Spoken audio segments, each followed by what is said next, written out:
নমস্কার বন্ধুরা, mother kitchen blog থেকে আবার আজকে নিয়ে এসেছি একটা মাছের ঝোল করব। সিলভার কাপ মাছ এই যে ভেজে রেখেছি, মাছ দিয়ে আলু দিয়ে করব।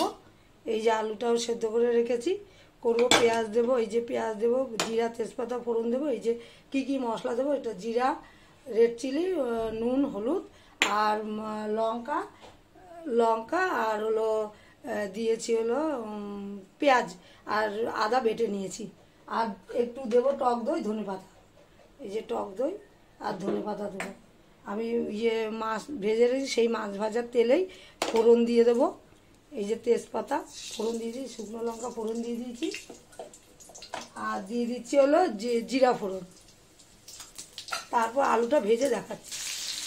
আমার আলুটা ভাজা হয়ে গেছে, এখন মাঝখানে একটু পেঁয়াজ দিয়ে দিলাম সরিয়ে। হ্যাঁ, তারপরে এক এক করে একটু পেঁয়াজটা ভাজা হয়ে গেলে এক এক করে সব মশলাগুলো, এই মশলাগুলো দিয়ে দেবো জল দিয়ে গুলিয়ে।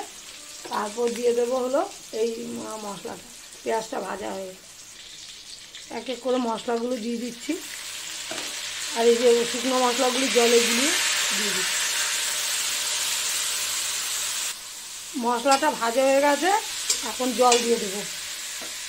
ভাজা হয়ে গেছে, প্লাস আলুটাও সেদ্ধ হয়ে গেছে। আমার মাছ ভাজাটা ঝোলটা ফুটে উঠেছে, এখন মাছগুলি এক এক করে দিয়ে দেবো। তারপর নামানোর কিছুক্ষণ আগে টক দই দিয়ে দেবো।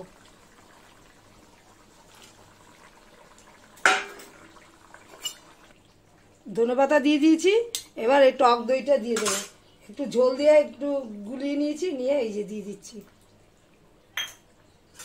আমার মাছটা হয়ে গেছে, সিলভার কাপ মাছ টক দই দিয়ে। যে আমি ফার্স্ট টাইম এই টক দই দিয়ে করছি। হ্যাঁ, সিলভার কাপ মাছ খাওয়া হয় না তাছাড়া।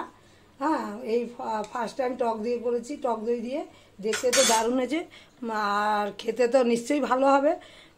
আর আপনাদের যদি ভালো লাগলে আপনারা আমার মতো একবার করে খেতে পারেন। আর ভালো লাগলে লাইক শেয়ার কমেন্ট করুন, সাবস্ক্রাইব করতে একদমই ভুলবেন না। সবাই সুস্থ থাকেন, ভালো থাকেন। আমি ভালো থাকলে নতুন নতুন রান্না